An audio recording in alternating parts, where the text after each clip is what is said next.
Hello. Let's begin. This is our first lecture on how to say hello.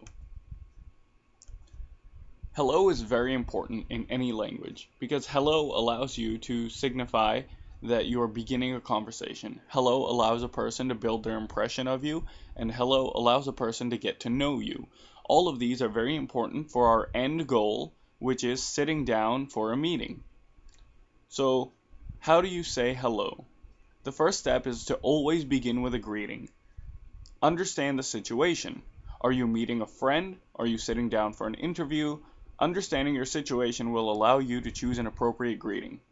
When speaking with friends, you can say anything. What's up? How are you? Kaisa hai? Whatever you have between you and your friends. However, you are going to be considerably more formal when you are sitting down for an interview. Some appropriate greetings can include hello, how are you, good morning, anything that you feel is appropriate in that situation. The second part of a hello is introducing yourself. If you're meeting with a friend, then this step is irrelevant because friends already know you. But what if you're sitting down with somebody who's only met you once, your potential employer? Then what do? The introduction is composed of telling a little bit about yourself. Make one or two sentences that describe yourself and what you want. So, an easy way to say this is, I'm in college, studying engineering.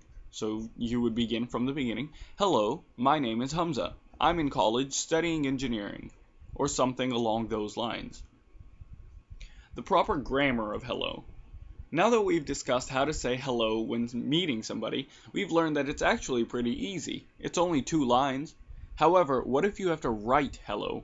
Writing an introduction is very important because oftentimes you have to write a letter or a resume to somebody before you ever meet them. What if you have to write an email to somebody? That's when knowing how to do this becomes very important. Introduce your reasoning. Because you are writing, there is no need for a greeting. You want to get the person used to you right away. Down below I have an example email. You always begin in this way. Hello, that's your greeting. You always put a comma after your greeting, and then you space. You give 1 paragraph space. I would love to work at your company's help desk support center. I have years of experience in the support field, including working on the field for company A and in administration for company B. This is just an example. However, this covers everything that we need to know about hello. It covers the greeting, it covers the comma, it covers the paragraph space, it covers our reasoning for saying hello. Make sure your grammar is good. The above sentence is incorrect. Does anyone know why? I'll give you a second. As I've explained right here, grammar cannot feel. Good and bad are called feel words because they describe how a person is feeling or is physically at the moment. For instance, Superman is good. Superman is good tells you that Superman is a good person. Superman is good can also tell you that Superman is physically healthy at the time. Superman is good does not tell you how Superman is feeling. Quick quiz. How are you? A. I am well.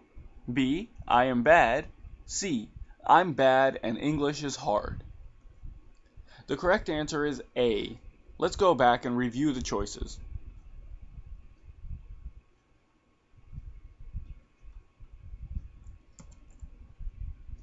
A. I am well. I am well is the most simple and most effective way to say whatever it is that you need to say. In English, you'll learn about something called Occam's razor. Occam's razor is the idea that the simplest answer is always the best answer. The simplest answer here is I am well. We've already discussed why it can't be I am good, so let's look at C. I'm bad and English is hard. We'll break this up into portions. I'm bad can't possibly work because you do not use conjunctions when speaking in formal English. I'm bad is incorrect. You would say I am bad. And English is hard. This is also incorrect because we've already discussed this. English is really easy. Punctuation.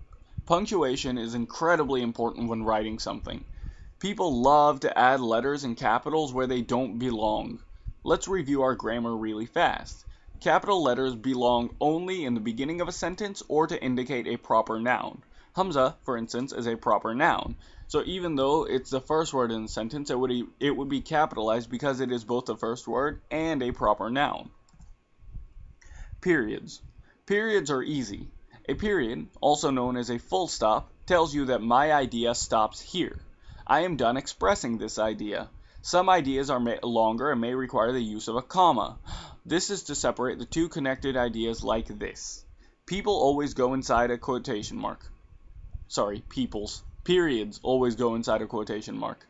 There is another kind of period known as an ellipsis. An ellipsis looks like this. An ellipsis is used in one situation. It is used to indicate that an idea isn't complete or will continue forever.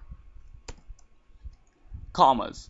This is used to indicate a breath in the sentence. The easiest way to think of a comma is to think of you taking a break in the middle of a sentence. For instance, I, Hamza, think that commas are really easy to use. What I did was separate the idea of Hamza from the sentence itself. You use the comma to make a break or use it in the form of parentheses. Look below for an example of where commas can be used incorrectly and correctly.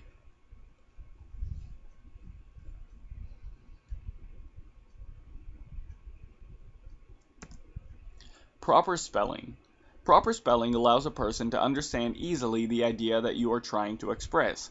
If I spell like this, then that makes your reading hard and I don't know what you're saying. It also looks unprofessional.